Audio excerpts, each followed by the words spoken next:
Who's actually going to get the most out of a 24-inch dual-zone beverage fridge, and who should just keep their money in the bank? Is the NewAir model worth the price tag for a family that just wants cold drinks on tap? Or does it only make sense for a home bar enthusiast who lives for perfectly chilled wine and craft beer?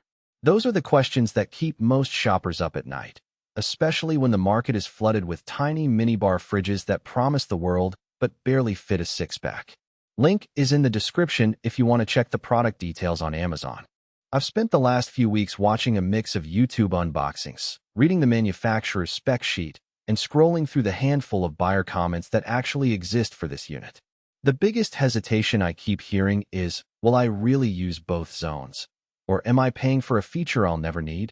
At the same time, there's a genuine fear of ending up with a noisy compressor that turns your living room into a mini warehouse, or a cramped interior that forces you to shuffle bottles every time you open the door. Those are the real-life pain points that separate a decent purchase from a buyer's remorse. Let's start with the category itself. A dual-zone beverage refrigerator sits in a sweet spot between a full-size wine cellar and a simple under-counter mini-fridge.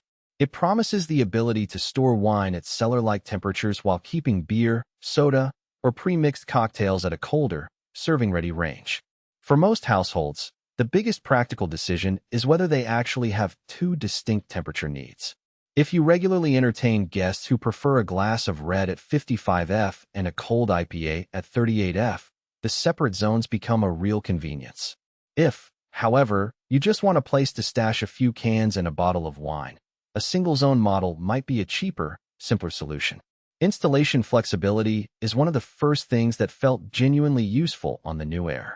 The unit can sit freestanding on a kitchen counter, slide into a cabinet with a bit of clearance, or be built in under a bar.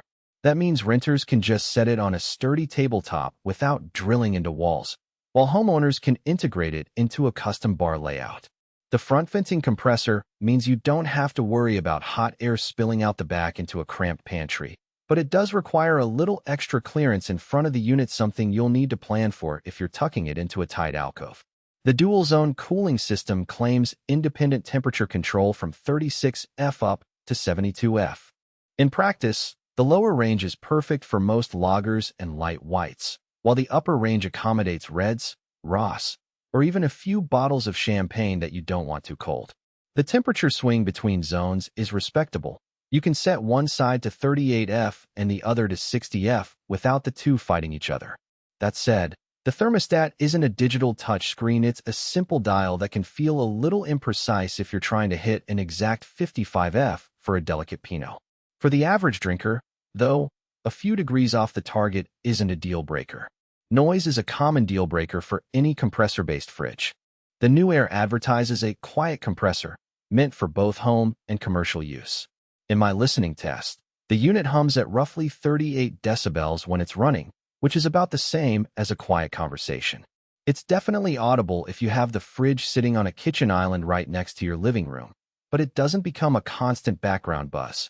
If you're a light sleeper, you might still notice it when the door opens and the compressor kicks in, but most users in the reviews I skimmed said the noise level was acceptable for a kitchen environment. Capacity is where the rubber meets the road. The interior holds up to 18 standard wine bottles and 58 cans, which translates to roughly a half case of beer and a small selection of wine. If you're a serious collector with a growing cellar, you'll quickly outgrow the space. On the flip side, if you're a small family that drinks a few bottles on weekends and keeps a few sodas on hand for kids, the size feels just right. The two French door panes with a blue LED backlight give the interior a sleek, upscale vibe, but the LED can be a bit bright if you're opening the fridge in a dark room. There's no dimmer option, so you'll need to get used to that glow.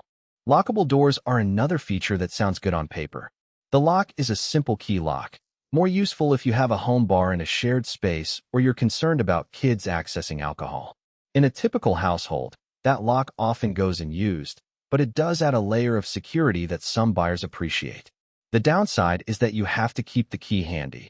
Misplacing it means a forced entry or a call to the manufacturer for a replacement. Now who